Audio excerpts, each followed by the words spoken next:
Slow and steady wins the race.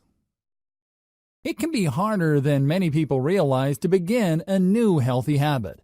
But when you are dedicated to achieving your goals, then there is nothing that should stop you and get in your way. However, a lot of what prevents us from reaching goals is a mental block that can create many disturbances and disruptions in our lives. Fortunately for us, there are ways that we can begin to care for our bodies and minds and prepare ourselves mentally for the strenuous task ahead of us. One great way to help us get ahead before we even begin is to have realistic expectations. Don't eat a healthy meal one day a week and expect for it to be enough to lose weight. In fact, that is far from the truth. In order to lose weight, you have to make sure that you are doing everything in your power to follow through on your goals, even when you relapse. It is harder for us to achieve goals when we are not being realistic. To begin formulating a new habit, we need to start slow. Introduce it gradually in small steps and steady doses, rather than imposing unrealistic expectations on yourself that will be nearly impossible to work toward and maintain.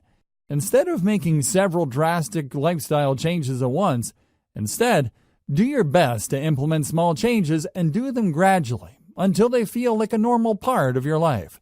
We have to start small. If we take on too much, it is the surest way to failure. Integrating new habits into our lives should be done carefully. Start with small steps to begin with. For example, instead of putting out every single unhealthy food that you are addicted to at once, try starting with cutting out one thing at a time. Go for about a week of cutting out that food before cutting out another food that you know you should get rid of.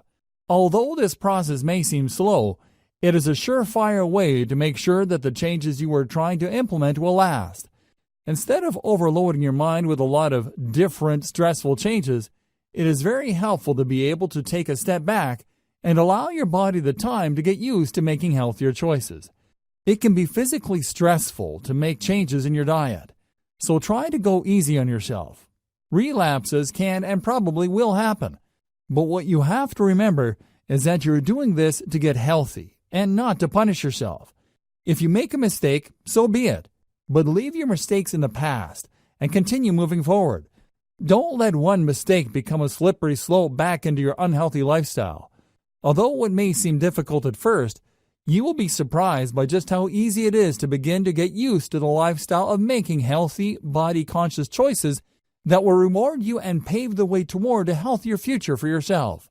Don't overdo it.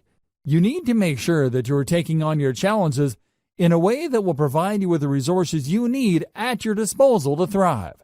When you are not able to do so, that is when things get difficult. You could try to set aside a date bi-weekly to begin to introduce new habits and eating changes so that you can begin to take on all the new habits that you want to develop in order to make your lifestyle the healthiest it can possibly be. And this isn't true of just changing your diet and precluding unhealthy foods from your lifestyle. This can work for just about any lifestyle choice you could possibly make. If you wanted to begin learning a new language, for example, you could begin slowly by starting a new regimen of studying that language once every week. You could eventually bring the number of days you practice your language up until you are practicing 2 to 3 times a week, or even setting time aside daily for that venture. As long as you start off slow, you will ultimately be able to develop a habit so that you are heading closer and closer toward the life you have always dreamed of. It is more than possible for you to achieve your goals. You just have to approach them with realistic expectations for yourself and the biological reality that it takes a long time to develop specific habits, while others can sometimes come more naturally. Either way, don't overload your brain by trying to make huge changes all at once. A gradual ability to take in the changes will provide you with the structure you need to make long-lasting choices that will improve your life from here on out.